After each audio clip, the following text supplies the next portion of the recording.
جو سارا توشہ خانہ کا ڈرامہ چل رہا ہے.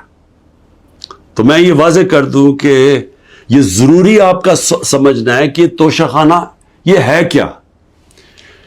یہ توشہ خانہ 70 سال سے ایک ہی قانون بنا ہوا ہے توشہ خانہ کا, جو جس کو بھی تحفے ملتے ہیں 70 سال سے, چاہے prime minister, president, minister, army chief, وہ ساروں کا ایک ہی قانون ہے. اسی قانون کے مطابق جو بھی توشہ خانہ سے میں نے چیزیں لی اس قانون کے مطابق چلا. اب یہ کیس جو توشہ خانہ کا چلنا شروع ہوا, یہ آپ کو سمجھنا چاہیے کہ اس کیس کے اوپر, یہ توشہ خانہ کیس کے اوپر میرے گھر کے اوپر حملہ ہوا. 4 دن پہلے پولیس پہنچ گئی کہ جی آپ نے وہ توشہ خانہ کا ایک میجسٹریٹ کے سامنے کیس سننے جانا ہے. 4 دن پہلے پولیس پہنچ گئی اور یہاں پورا میرے گھر کے اوپر 26 گھنٹے اٹیک ہوا. مجھے جب 9 مئی کو غیر آئینی اور قانونی طور پہ اغوا کیا گیا اسلام آباد ہائی کورٹ سے, تو مجھے جب جیل میں لے گئے پولیس لائنز میں, وہاں مجھے ایک دم پتہ چلتا ہے کہ ایک جج صاحب, جج ہمایوں دلاور وہاں بیٹھے ہوئے ہیں اور وہ آپ کے اوپر توشہ خانہ کے کیس کے اوپر کوئی کاروائی کرنا چاہتے ہیں. نہ میرا وکیل, نہ مجھے کیس کا پتہ, اور پتہ چلتا ہے کہ وہ ادھر آ کے میرے اوپر فرد جرم لگا کے چلے جاتے ہیں. فرد جرم لگا سکتے ہی نہیں جب تک کہ میرے اوپر, جب تک مجھے پوری طرح بتایا نہ جائے کہ وہ ہے کیا, میرے سامنے فرد جرم لگتا ہے یا میرے وکیل کے سامنے. جب ہمیں یہ پتہ چلا, اس سے اگلے دن ہم نے ریکیوزل کا کہا.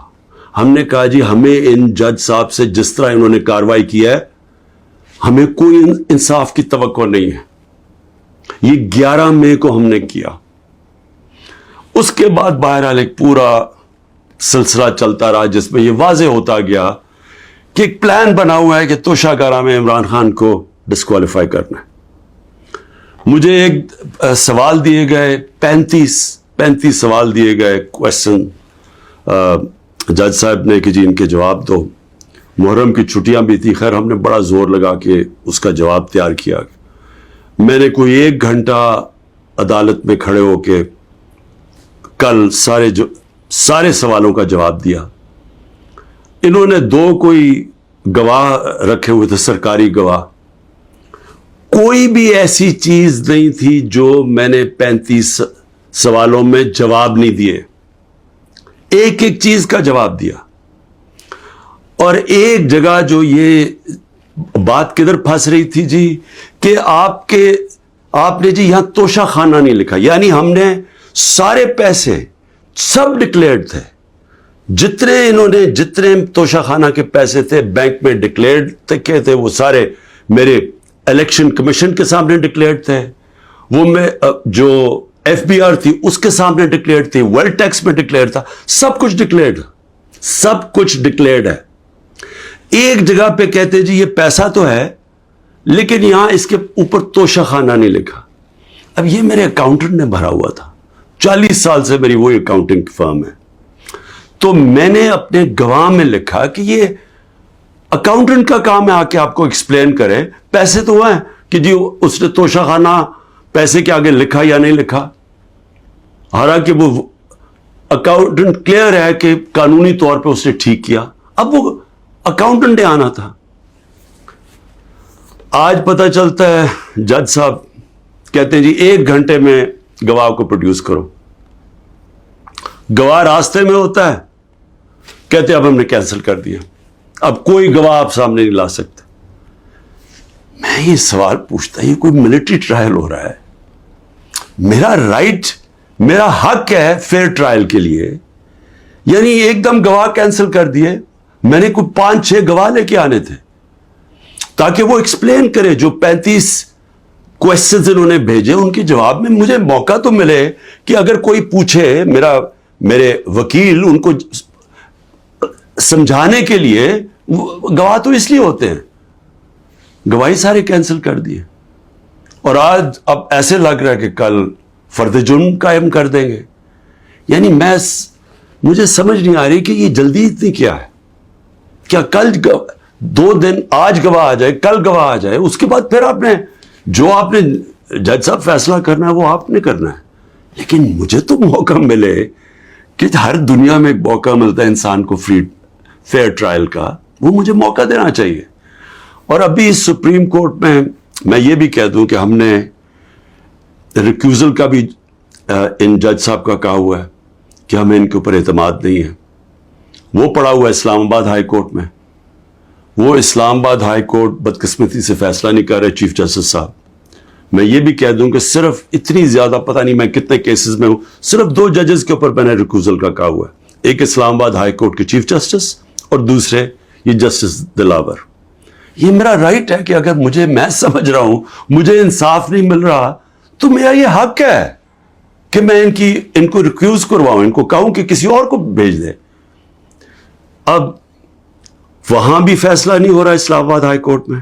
ہم سپریم کورٹ میں گئے ہیں, سپریم کورٹ کہہ رہے ہیں کہ اسلام آباد ہائی کورٹ فیصلہ کرو, اور سپریم کورٹ نے کہا کہ تب تک انہوں نے جسٹس دلاور نے فیصلہ نہیں کرنا جب تک کہ یہ اس کے اوپر فیصلہ نہیں ہوتا ٹرانسفر پہ. لیکن مجھے لگ رہا ہے کہ کل انہوں نے فیصلہ کر دینا ہے, اس لیے میں رات کو لیٹ آپ کے سامنے آ رہا ہوں. میں آخر میں ایک اور بات کہتا چلوں کہ فیس بک پہ 2014 میں جسٹس دلاور نے اپنی فیس بک پہ میرے اوپر ایسے ریمارکس دیے ہوئے ہیں جس سے لگتا ہے کہ وہ مجھے انصاف نہیں دے سکتے.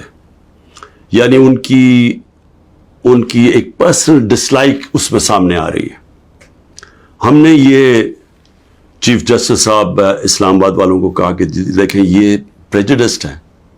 انہوں نے جا کے ایف آئی اے کو کہا کہ بتاؤ کہ جناب یہ ٹھیک ہے یا نہیں, یہ جو فیس بک پہ ان کی پوسٹ تھی. ایف آئی اے نے وہ چیک کر کے کہ کیونکہ وہ ڈیلیٹ کر چکے تھے پوسٹ, انہوں نے واپس کہا دی وہاں تو پوسٹ ہی نہیں ہے. دیکھیں بڑا آسان کام ہے. اگر آپ اس ملک پہ انصاف چاہتے ہیں, میں چیف جسٹس صاحب اسلام آباد آپ کو بھی کہتا ہوں اور ایف آئی اے آپ کو بھی کہتا ہوں, ایک فیس بک کو ایک صرف لیٹر جانا چاہیے آپ سے, ایک ای میل کریں کہ یہ کیس ہو رہا ہے, 90 دن تک ان کے پاس ریکارڈ ہوتا ہے. اگر آپ ڈیلیٹ بھی کر دیں کوئی پوسٹ تو 90 دن تک فیس بک کے پاس اس کا ریکارڈ ہے. صرف ایک ای میل کی ضرورت ہے, پتہ چلوا لیں کہ کیا انہوں نے جو واقعی انہوں نے پوسٹ کی تھی یا انہوں نے نہیں کی تھی. آدھے گھنٹے میں سارا اس کا پتہ چل جائے گا کہ کیا جسٹس دلاور نے واقعی وہ میرے اوپر جو بڑی ان کا مائنڈ شو کرتا ہے کہ وہ شاید میرے سے انصاف نہ کر سکے, وہ پوسٹ میں ریفلیکٹڈ ہے. پتہ چل جائے گا کہ ہے یا نہیں ہے. تو ہم صرف میں یہاں بیٹھا ہوا ہوں, 200 کیسز ہونے لگے ہیں, ایک ایک فیس کرنے کے لیے تیار ہوں, فیس کر رہا ہوں. پچھلے 2 مہینے میں 350 عدالت میں کیسز کے اندر میری پیشی ہو چکی ہے. 350, یہ بھی ریکارڈ ہے. میں آگے بھی تیار بیٹھا ہوں, لیکن صرف یہ چاہتا ہوں کہ انصاف ملے. اور انصاف ملنا کوئی مشکل کام نہیں ہے. اگر صرف مجھے یہ موقع دیا جائے کہ اگر میں یہ سمجھتا ہوں کہ کوئی جج میرے سے انصاف نہیں کر رہا تو یہ میرا حق ہے کہنا کہ جی ٹرانسفر کر دیں کیس کسی اور جج کو. تو میں ابھی بھی امید رکھتا ہوں کہ کل فیصلہ کرنے سے پہلے اسلام آباد ہائی کورٹ اور سپریم کورٹ میری بات سنیں گے تاکہ مجھے فیئر ٹرائل مل سکے.